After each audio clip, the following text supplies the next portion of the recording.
வணக்கம் நேயர்களே, இது சானல் ஜி. இன்றைய நிகழ்ச்சியில் வெளிச்சத்திற்கு வாங்க.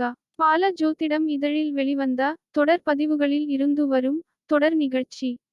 படைப்பு விசு ஐயர். இனி சிந்தனைக்கு போகலாம். வெளிச்சத்திற்கு வாங்க. நாங்களும் செய்யாத முயற்சி இல்லை. எல்லா மேட்ரிமோனிகளிலும் பதிவு செய்து இருக்கிறோம்.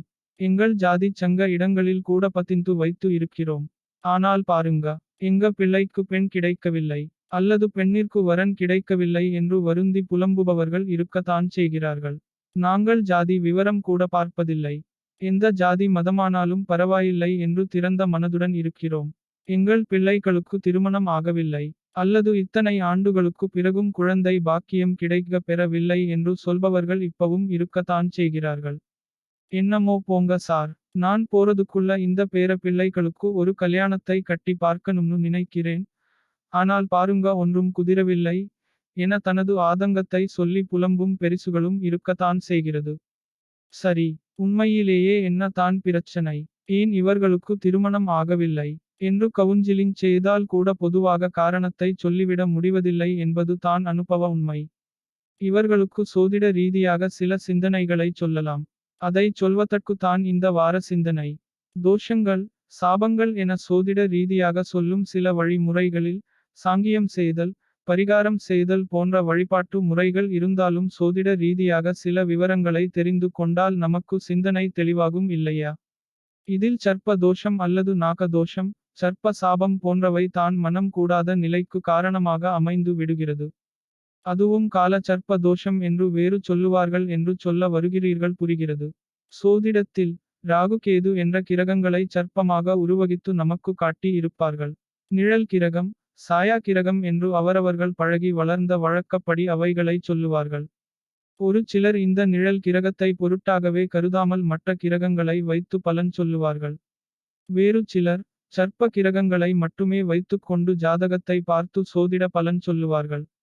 இதில் அது சரியா அல்லது இது சரியா என்று சொல்வது நமக்கு நோக்கமில்லை.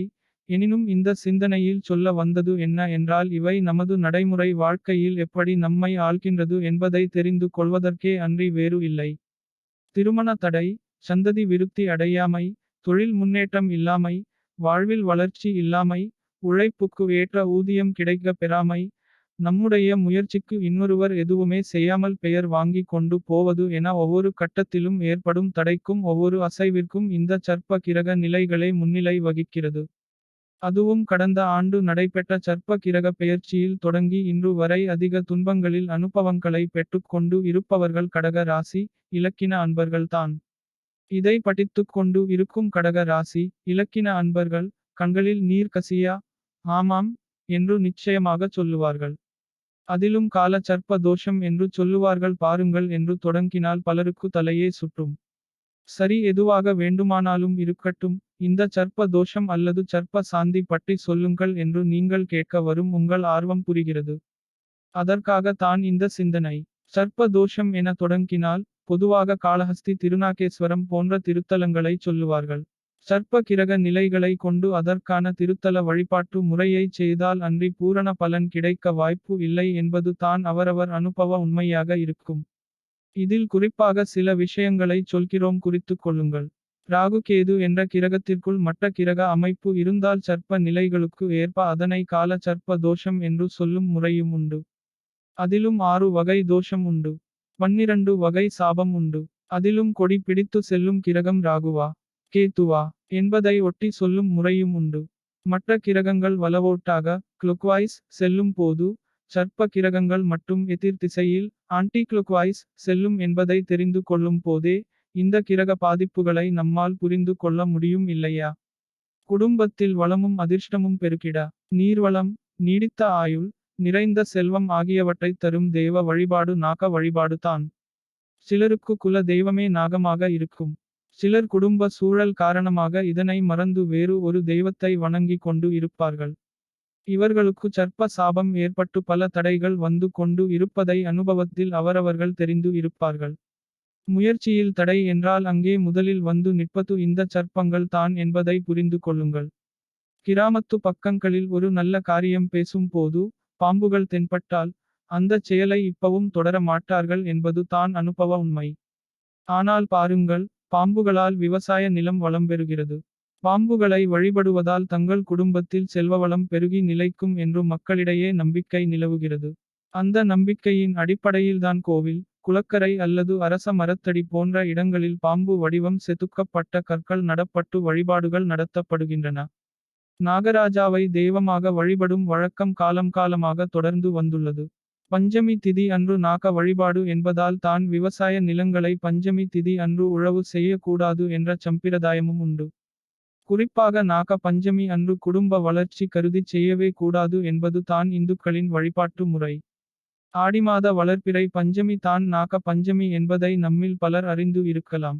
பாயசம் வைத்து நைவேத்திய வழிபடும் முறையே நாக வழிபாட்டின் அடிப்படை என்பதில் தான் என்றால் ஆச்சரியமாக இருக்கும். இதிலும் அஷ்ட நாகங்களாகிய அனந்தன், வாசுகி, தட்சகன், கார்க்கோடகன், பிங்களன், சங்கன், பத்மன், மகாபத்மன் இவைகள் இன்னமும் பூமியில் வாழ்வதால் நாக வழிபாடு மக்கள் மத்தியில் பூஜிக்கும் தெய்வமாக கருதப்படுகிறது. இந்த நாக வழிபாடு மற்றும் சிந்தனைகள் சமணத்திலும் பௌத்தத்திலும் கிறித்துவத்திலும் கூட உண்டு. சில குடும்பங்களில் நாகத்தை சொல்லி பெயர் வைத்து இருப்பார்கள்.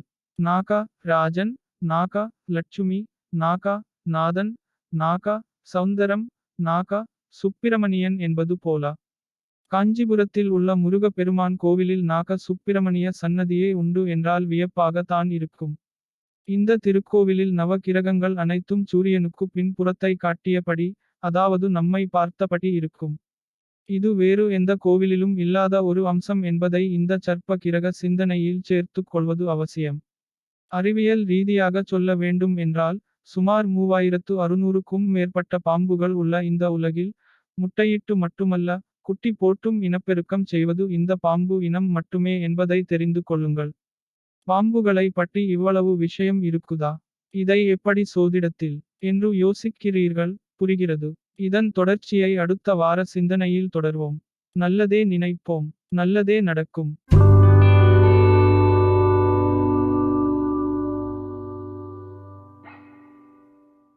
உங்கள் சானல் ஜியில் தினம் ஒரு நிகழ்ச்சி ஒலிபரப்பாகி வருகிறது. உங்கள் கருத்துக்களை எழுதி அனுப்ப வேண்டிய முகவரி podcast channelg@gmail.com